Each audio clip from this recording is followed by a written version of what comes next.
Greetings, allies and warriors. ShadowNights here.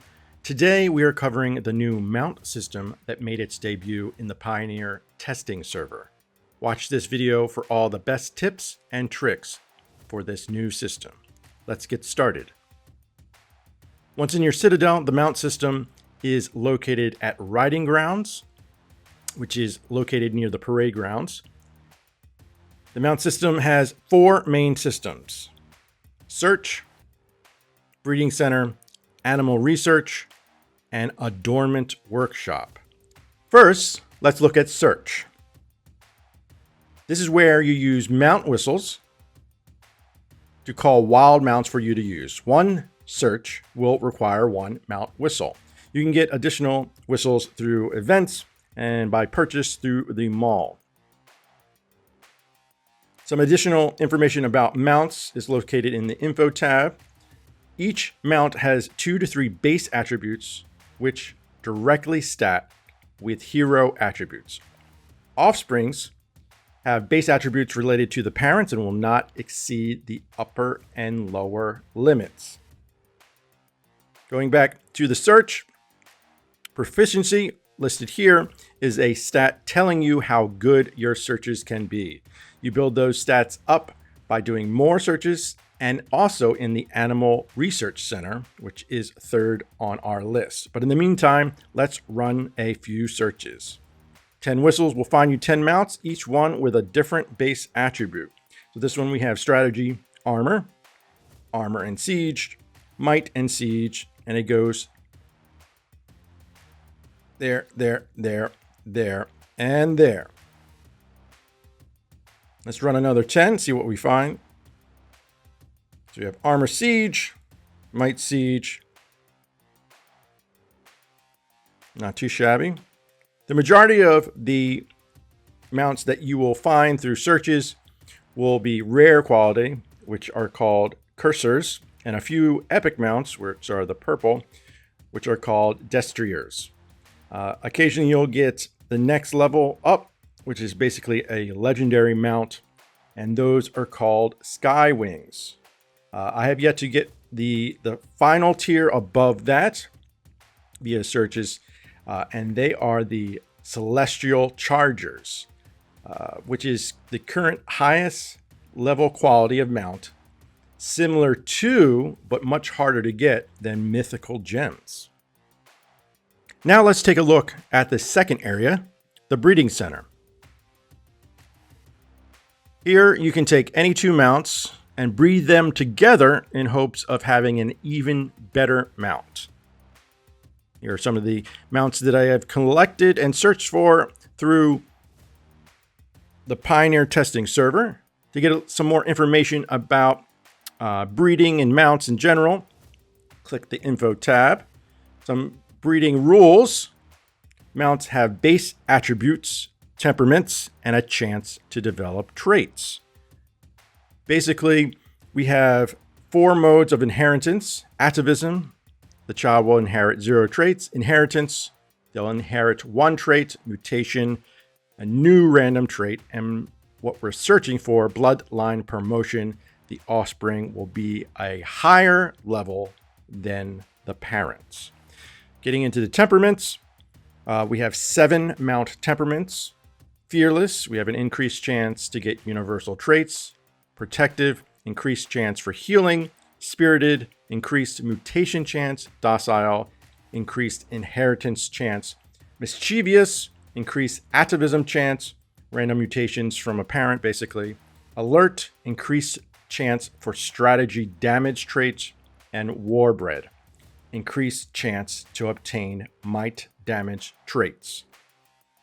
A child mount is more likely to inherit a temperament if both parents share the same temperament, but will inherit one if they are different. Next, let's get into some of the traits. This screen is super helpful and lists the traits in an order according to what they actually do. Currently, when searching in some of the other screens, they are listed not this way, so everything's kind of randomly placed in an order that will make it impossible to find the ones that you want. So on this screen, these traits start with ones that increase might damage. And scroll down a little bit. And then we get into the kind of the normal, the critical strike, and all types of damage. And then starting with Spirit Bond, we get into strategy damage increases. Starting with Dustbane, starts battle type damage increase. So there's one for solo and one for rally battles. Then we have two that reduce troops damage. So one for solo and one for rally battles. Iron Ridge starts a specific damage reduction. Tactician, we have strategy damage reduced, and then so forth. Getting down to the last three, starting with Lifesaver, are the recovery effect traits. You can filter mounts based on whether they are idle or being used, by the quality, the temperament, and by the traits. Here you can see the traits in the order that they are listed. Traits that you do not have available won't be listed here. Now that we know what the breeding center can do, let's actually breed some horses. We're going to pick some with similar temperaments because we want to pass that temperament down to its offspring. First up, we're going to choose this Warbred horse that has might and strategy base attributes. Add that. And then we're going to choose this Warbred horse that has might and siege. So right here, you see a 20% chance of kind of jumping to the next tier of mounts. And that is what we are hoping for. And you press the breed button. Atavism. So basically didn't inherit any of the traits, but it's because we use of the same temperament, it is still Warbred. And as you can see, you get some insight points, which are valuable in doing research and advancing the traits and the search tools in the research center. So let's breed some more. We're going to take this fearless horse, which is might and strategy. And let's see, let's do this fearless horse, which is strategy and armor. No special traits in there. Base attributes are listed below. We have a 20% chance of getting to the next level. And we are on the same level, but we have a mutation, which allows and adds passive skill might damage increase by 2.8%. Let's try to breed two different temperaments. We're going to go with this protective. If you ever forget what a trait is, a temperament is, protective, increased chance for mounts to obtain healing traits after mutation. And then let's go.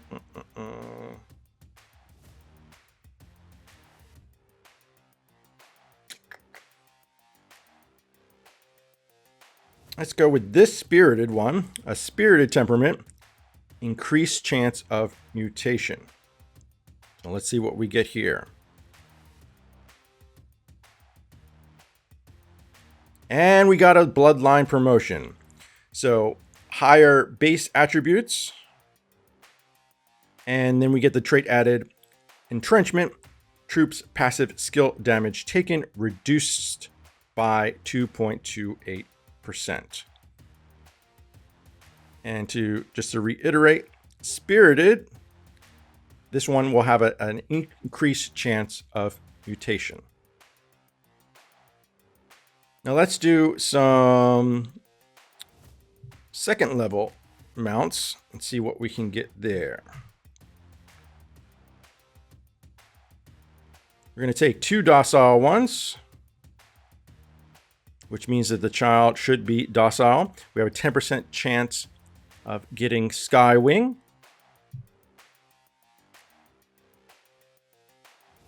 And we have a bloodline promotion to Peacemaker. And we have active skill damage taken reduced by 2.28%. Fantastic. We got two fearless, I can see. Let's add those into the breeding center.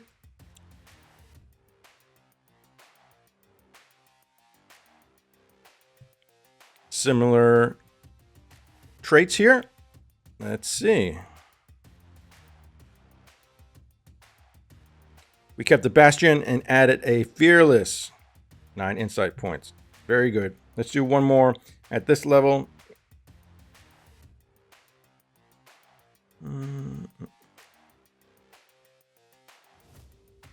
Let's do a protective. Let's see if we can find another protective.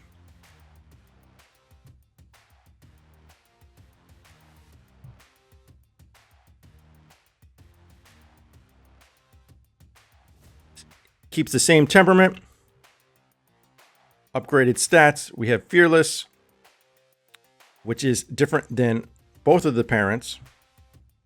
And for the fun of it, let's do a couple of the Sky Wings. Let's choose ones that have less stats. Maybe don't have gems on them already. Let's go Warbred.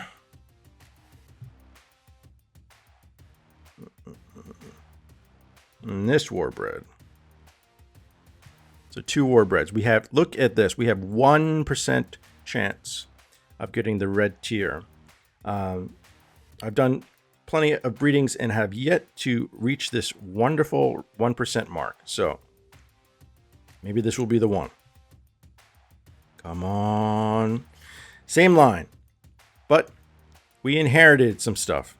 We have passive skill damage taken reduced. Let's see what else we can get.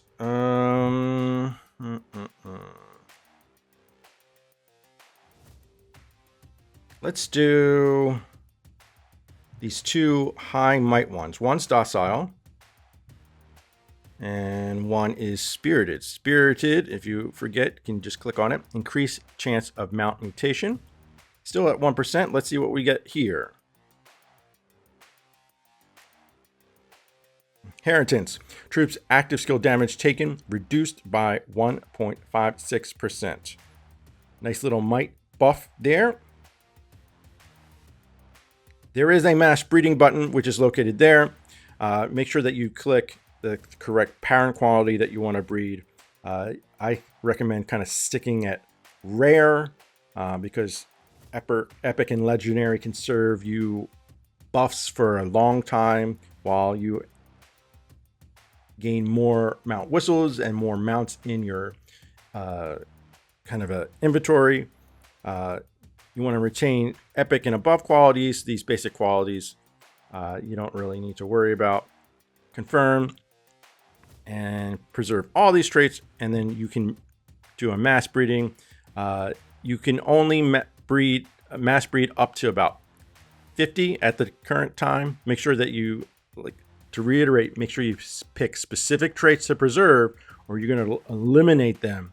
And there's no way to reverse this process once 2 mounts are used for breeding.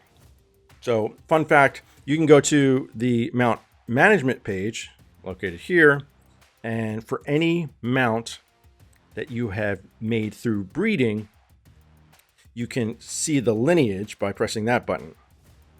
Basically, the family tree. If you have a mount that you have bred and you want more of that mount, try to replicate this lineage that you've created to create the similar results for an upgraded mount. Reminder, some of this is random, so even if you have the most perfect lineage, there's not 100% chance that you will create the same mount following the same steps. So going back out, third on our list is the Animal Research Center. Click here. This is what is used to do the research. We have insight points. You can gain them by doing breeding or by purchasing additional ones from the mall. The right side of this research page is dealing with searching and breeding. Adornments open at level 1 of kind of breeding insight. And once you are at milestone 17, the left side deals with troop buffs. So attack, defense, health, damage reduction, etc.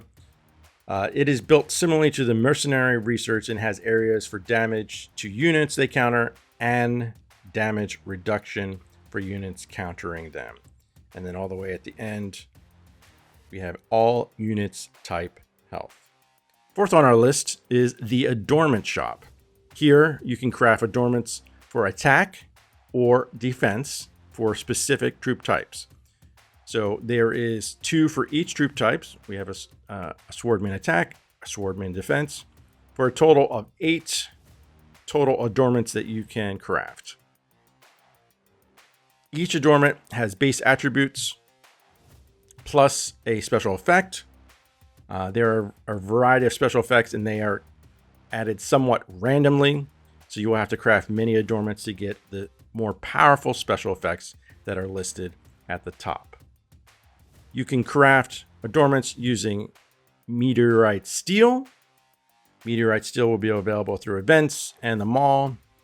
Also, you can get to see all of your adornments through the items page, where you can see kind of what kind of the special attributes, what level there are. So let's go back to the Adornment shop.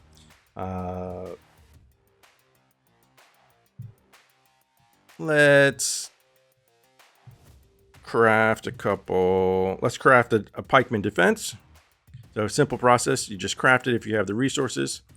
And this is the random attribute that was added to it. Confirm. Do another one. And a different attribute. When your troop takes damage, there is a 50% chance to increase the amount of its might, armor, and strategy by 1.9. And a similar thing for the attack adornment. Craft that. We have a stacked armor. Do one more. See if it's different. We have Lone Wolf. If there is only one combat target, the mounted hero damage increases by 5.74.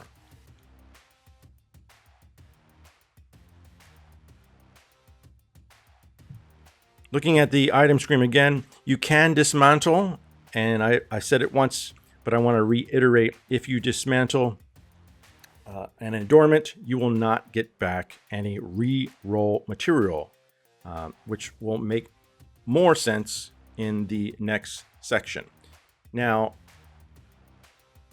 to upgrade an adornment, you have to go to the mount management page, add an adornment to a mount, then you can upgrade it. I've already added one to a Moonwash, and this mount has secondary strike skill, strategy, damage increases, and I added to it a guiding star because that is a pikeman specific adornment, and I want to use this mount for my new Belisarius lineup.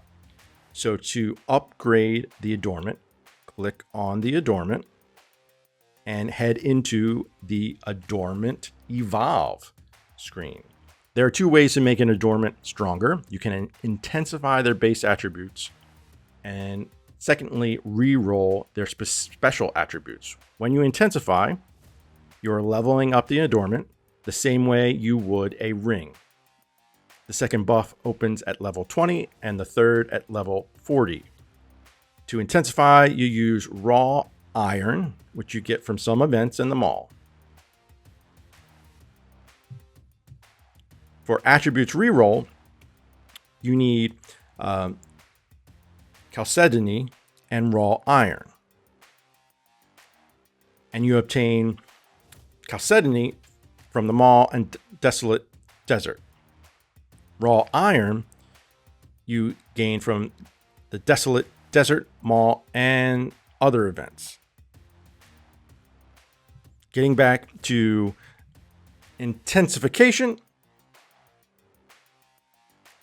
levels 1 through 20 require only raw iron. Then you use refine iron to unlock the second. If you continue to intensify the adornment, only this new attribute will increase. The first attribute will stay the same level. Once you get to level 40, then you can use refined iron again to unlock the third attribute and can level up the third one the same way. So let's intensify our guiding star. As you can see, the stats are increasing.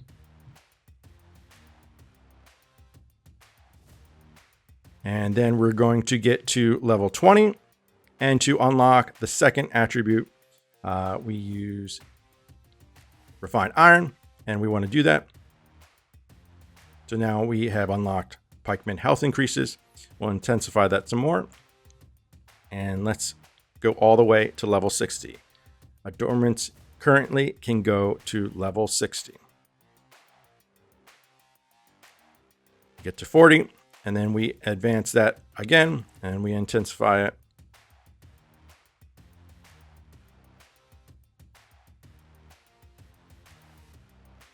All the way to level 60. And this is the symbol for kind of the max intensification of this adornment. Next up, we have the attributes reroll. Understand that this process is random somewhat.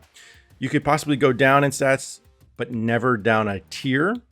The tiers are basically rare, epic, legendary, and mythical. Mythical being the red one.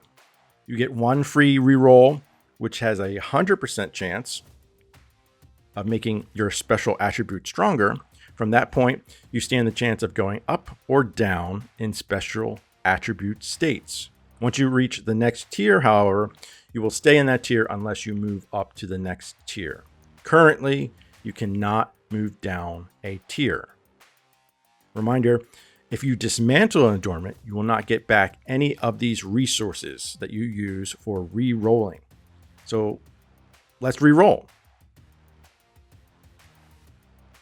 Yes, I understand. I understand the consequences. So we're going to do the free one. You got to hold it down. And we're going up. And you can see the chance of tier value change decreasing as we go a little bit higher. We're at 50%. And we get into the next tier, which is basically epic.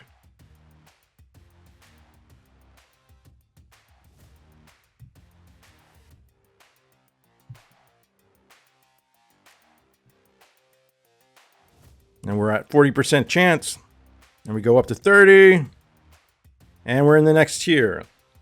Let's see if we can get into the red tier with only a few rolls. We're staying the same. So understand that you can roll many times and not change the value of the stats. So that is a risk that you may have to take.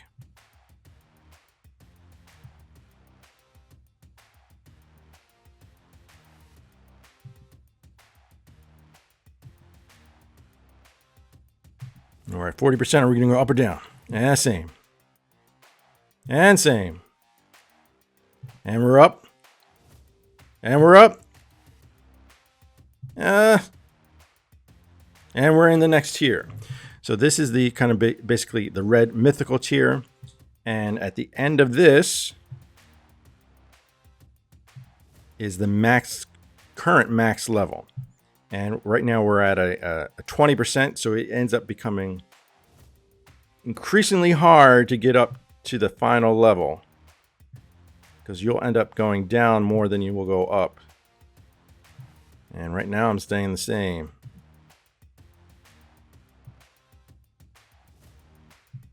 I'm going down.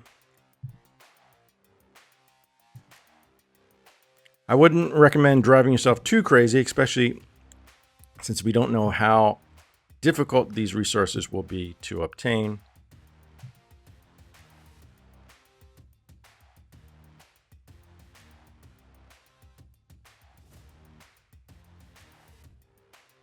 So I could sit here for another 15-20 minutes and still not get all the way to that 5th slot.